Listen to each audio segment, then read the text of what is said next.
right, well, thank you. First of all, after decades of wondering and frustration, I know why my application to George Washington University was not accepted. Those people were way too smart for me.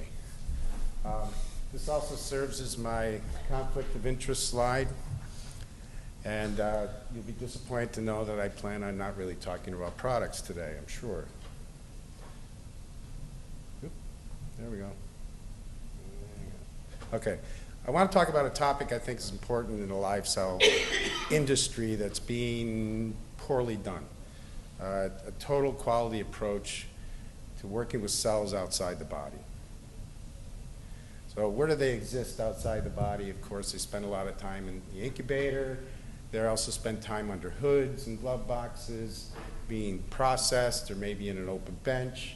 And then they spend time in being looked at under microscopes or in cell sorters or centrifuges and things like that.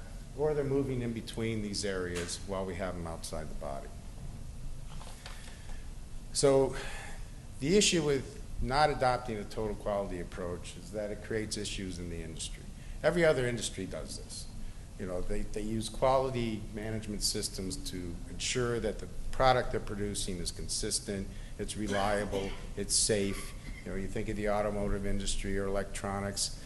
Even the food industry does this. You know, McDonald's wants a Big Mac to taste the same in Philadelphia as it does in San Francisco, as it does in Hong Kong, as it does in Paris. And how do they do this? They adopt a total quality management approach. We don't do that very well in the cell world. So what do we need to do? We need to rethink how we're doing things. And so cytocentric is kind of a philosophy where we're looking to meet the needs, beyond the needs of the people, to meet the needs of the cells. So, you know, what do cells need? You know, they need things like full-time protection, full-time optimization, physiologic simulation. They need dynamics. They need protocol. They need to fit. They need accountability, and sometimes they need to protect the technicians who are working with the cells because they may be hazardous to those people working with them. So I'm just going to touch on these briefly as we go through and kind of relate them to some of the problems that they're creating by not paying attention to them. So, you know, full-time protection, I think this one's pretty obvious. What are we protecting those cells from? Contamination. What's the number one source of contamination? Humans. So currently, in the people-centric world, we have incubators, and when the doors close, the cells are protected from the humans, but this is what happens all day, every day in the lab. And the bioburden that those cells are exposed to is, you know, dramatically increases the chance of a contamination in those cells. The same when you're working in open hoods. You know, there's a little barrier protection there, but the arms are still in there, the human bioburden is still floating around, and you have that chance of contamination, which, you know, in the research world can be very costly. The cells you're working with are expensive. And in the cell therapy world, it's even more costly, because if you're generating income by producing a cell therapy and then you have a contamination in your clean room, you can be shut down for months. So protecting cells from contamination is key. You know, a cytocentric approach would be to be sure that the incubators are opening into closed aseptic hoods in some form or fashion, whether the incubators are integrated right in the system or whether you surround your incubator with an aseptic glove box, or even if you utilize chambers that are closed, take your cells from an incubation state into a closed aseptic hood. This allows to continue this protection outside the incubator. And, you know, in this instance, you know, this is what it would look like. In the back, I think I have one of these. Let's see if I get one to work. Okay. These are integrated incubators in the system. They open right into a completely aseptic workspace, and the technician works through gloves, but is completely isolated from the cell product. And again, this approach will dramatically reduce any chance of contamination in your cells. So now, full-time optimization. You know, why is this important? What does it mean? Again, we'll look in the typical lab world. There's critical cell parameters like carbon dioxide, temperature, pH, maybe O2 that you can control in standard incubators. And you do it for a reason. This is what cells like. This is what how they grow. And when, again, at night, when nobody's working, then that incubator's closed, those cell parameters are optimized. But the day starts, the incubator's opening and closing all day long. All those cell parameters change. And what does this produce? It produces variability because cells react to their environment. So when they have changes in temperature, they have changes in CO2, things of that nature, they react, they respond, and it creates variability in the product. Why is this important? Well, A, there's a big problem in the research world of reproducibility. And part of the reason would be because you're currently not controlling for this variation that the cells see. And again, in the cell therapy world, you need to be producing a consistent product each and every time. And if the parameters that the cells see from start to finish are changing all over the place, you're going to get variability. So we have to address this.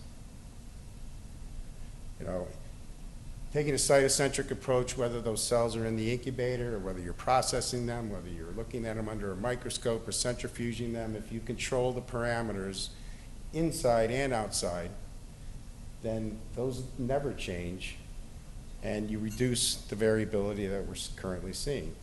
So for instance, you know, outside the incubator, in the workspace, we also control for temperature and CO2, O2, those parameters. You know, we heat the surface to 37 degrees C, so when you take the cells out, you're not putting them on a cold bench, which again, shocks cells.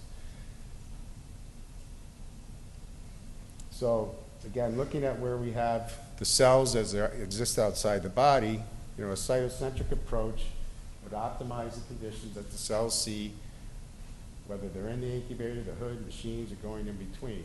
Currently, this is the only place we optimize conditions for cells, in the incubator. There's another aspect, physiologic simulation. Why is this important? What is it? Well, unfortunately, most of the cells that you people work with exist in the body, and they exist in a low oxygen environment. You know, in conventional equipment, in incubators, you can control for things such as temperature, CO2 and O2. You know, a cytocentric approach not only controls for those, but you can control for, you know, gasotransmitters like carbon monoxide, nitric oxide, ozone, and do it in a dynamic way, and I'll discuss why that's important later. In open hoods, you can't control for any of these. You can't optimize anything.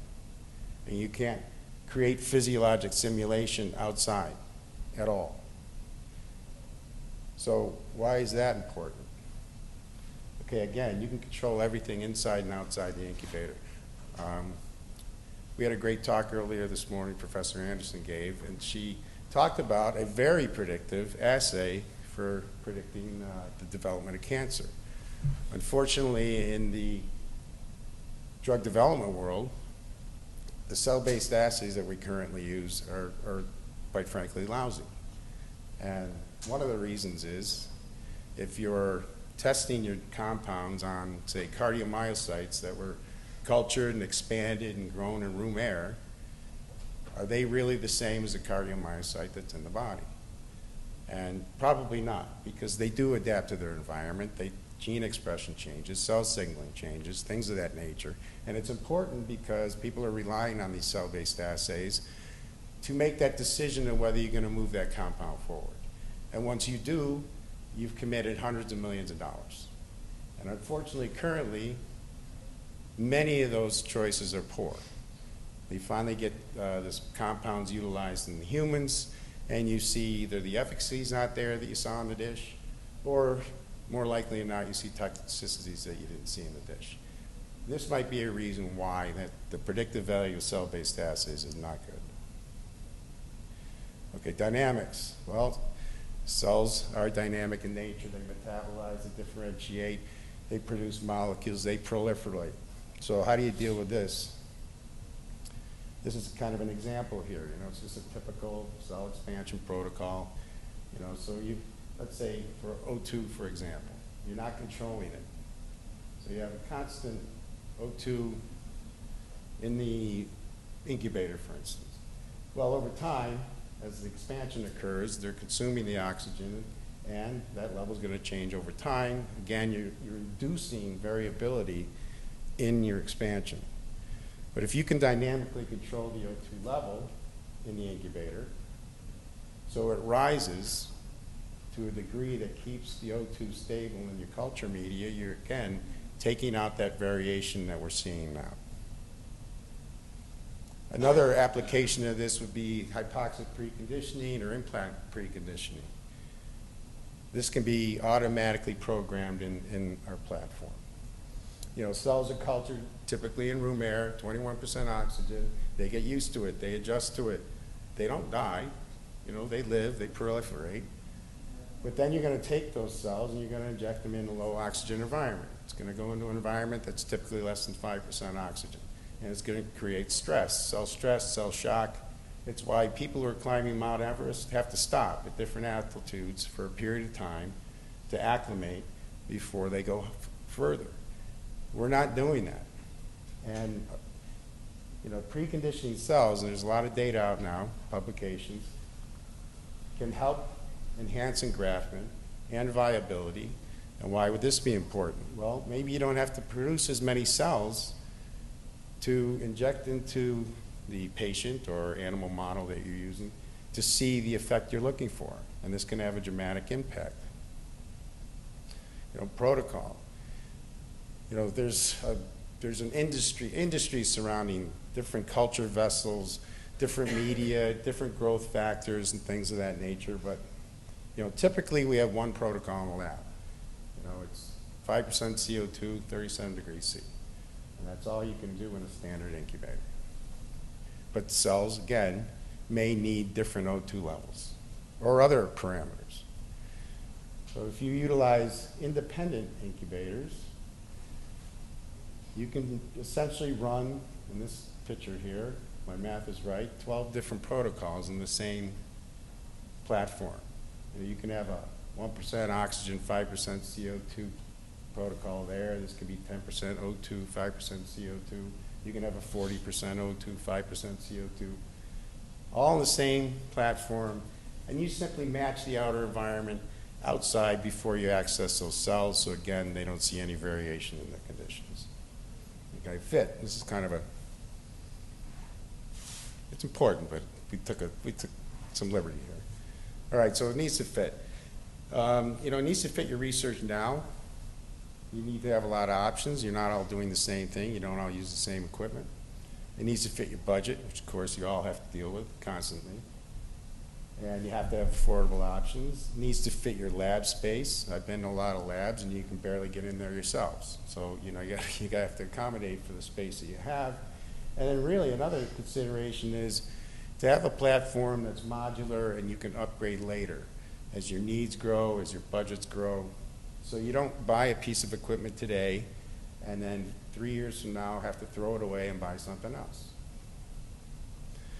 So, you know, essentially, ideally, of course, I will say we do this, you know, you can start small, grow as your needs grow, and have basically an infinite ways to expand and scale up and scale out and change your research and be as flexible as possible. You know, they're essentially modules that we put together to suit your process and your protocol. They can be reconfigured, they can be changed, and basically adapt to any production process.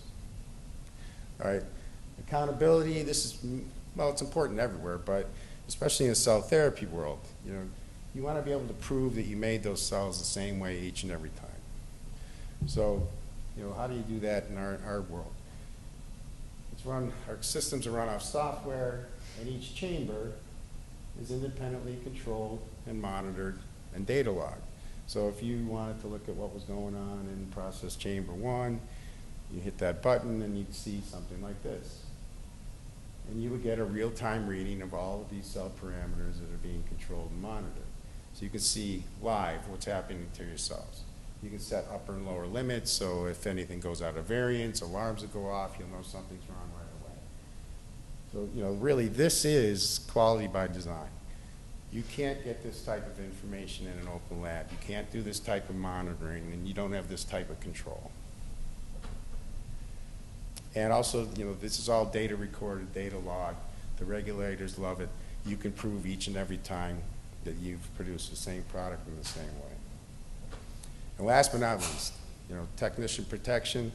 I spoke earlier about how we need to protect the cells from the humans. In many instances, it's important to protect the technicians who might be working with some, infectious materials or viral vectors, prions, things of that nature. But isolation is basically adding an extra layer of protection for your technicians as well. We're currently going through this process to see where our system's going to stand, but we think it's going to be between a BSL 3 and 4. So traditional isolators, they protect the cells, and you remember all of them, they got the high positive pressure, and you got to fight your way in there, but they do nothing to protect the people. They don't optimize the environment at all, and they don't use process analytic technology, which is important for the future. System basically runs off chemical grade gas, HEPA filtered in. This is how we create the internal environment, and it's balanced with a vacuum out. Again, if you're working with anything that's hazardous, this vacuum out can go right into your fume hood in your lab and out of the lab in a safe way. So, what does it look like? It can be anything. It depends on your process, depends on your protocol, what you need. It can be big, small. It can be linear. It can be go around corners. So it can fit in your lab, things of that nature. And the beauty of it is it can always change. You also can incorporate any third-party equipment. We've essentially incorporated pretty much anything we've run into. We're adept at customization if need be, but we can design modules to fit the equipment you currently have, so you don't have to go buy new equipment that's going to fit our system. So, cytocentric, I think, is if you look at it from what the cells need, you begin to develop a total quality approach for incubation and processing cells. And the benefit will be you're going to get a better cell potency, better reproducibility, better safety, better process control, and better GMP. And that's the end of my talk, and I thank you for your time. Thank you, very, very interesting. Any questions from the floor? I spoke to you yesterday, I know. I think it's important to point out, which you did, from 3,000 to 90,000, that you could have a really big complex if you wanted to. Yes. Which could be much more to supply a whole lab. Yes. You could all still work in there in your own units. Pardon? You could still have all those in there because they don't cross-contaminate. Yes. And have your own big unit for various laboratories. You could have multiple users. Some of our customers use them as a core facility. So you've got multiple users that pooled their money together and kind of designed a system that was going to work for the needs of the different groups, and that's how they've done it, yeah. So, Kevin, what I didn't understand, how do you change the media? I mean, how do you, is that automatic, or do you have to still have a technician to do that? Well, you would have a technician. You could do it if you're using like hyper flasks, and you can pump the media in through a sterile connect. But most people bring their media and their plates and things in through. Essentially, I didn't go into the product, but typically there's a laminar flow staging area. This is where you're going to wipe things down, prepare them before they come into the system, and then everything goes through an airlock, like an air shower. If you think in the clean room, where all that outside air is removed, any surface particles are removed, and once that dilution factoring is done, that's when you open the inner door to bring things in. So all those materials are typically brought in. So you're not totally eliminating the bioburden. You still have people actually doing this because you're taking your stuff. How do you're still not controlling the? Are you controlling CO2 and oxygen level? I assume not, right? Yes. Once you have it out of the incubator, once you have a technician going changing media. Well, again, the technicians work through gloves, so they're not actively in the same space as the cells. And that environment right there that they're working through is controlled for all the cell parameters that they're incubating in. Okay, yes. Wonderful, wonderful. Thank you very much. And this is your certificate. Really appreciate it. Thank you. Great.